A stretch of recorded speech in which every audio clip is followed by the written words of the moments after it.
2020년 6월 17일 6.17 부동산 대책이 발표되었습니다.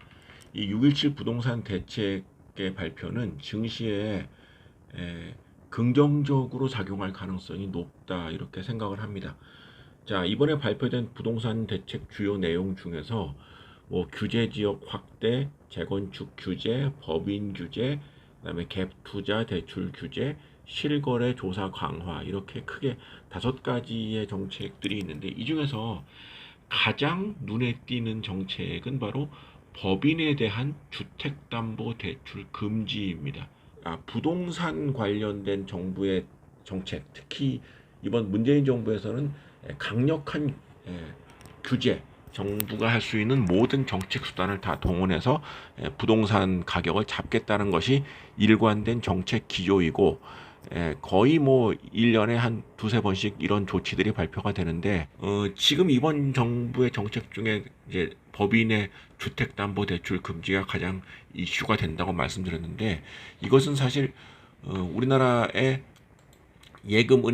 우리나라 은행들이 이제까지 부동산업에 대해서 얼마나 대출을 많이 했는가를 보면 알 수 있습니다.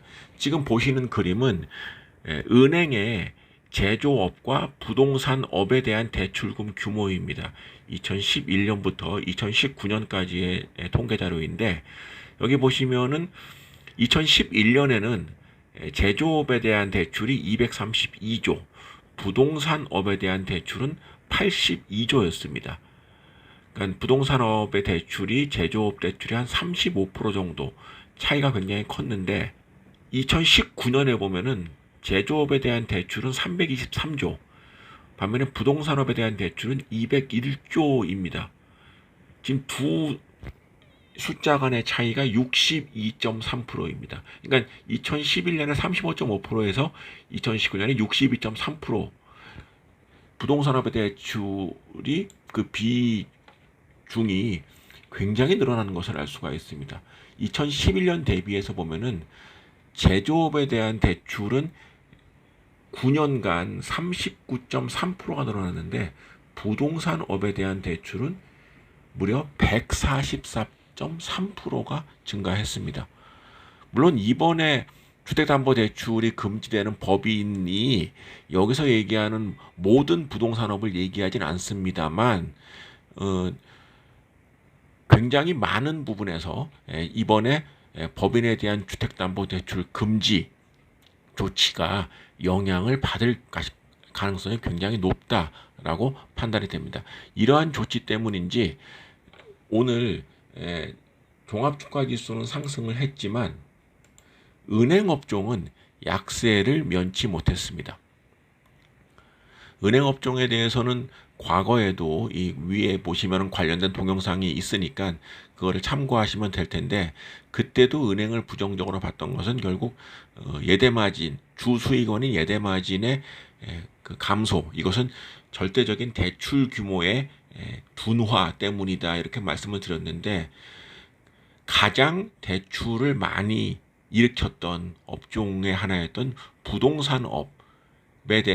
부동산업에서 가장 큰 비중을 차지하고 있는 이런 그 주택담보대출을 취급하는 이런 업체에 대해서 지금 정책 당국에서 대출을 하지 마라라고 했기 때문에, 부동산업에 대한 대출의 증가가 준다는 얘기는 전체 은행 대출의 증가율이 크게 감소할 가능성이 높다는 예상이 가능하고, 그 결과 6월 17일 신한지주가 주가가 3%가 빠졌고, 우리금융지주, KB금융, 하나금융지주 이런 업체들 모두 주가가 2% 내외 하락을 기록을 하였습니다.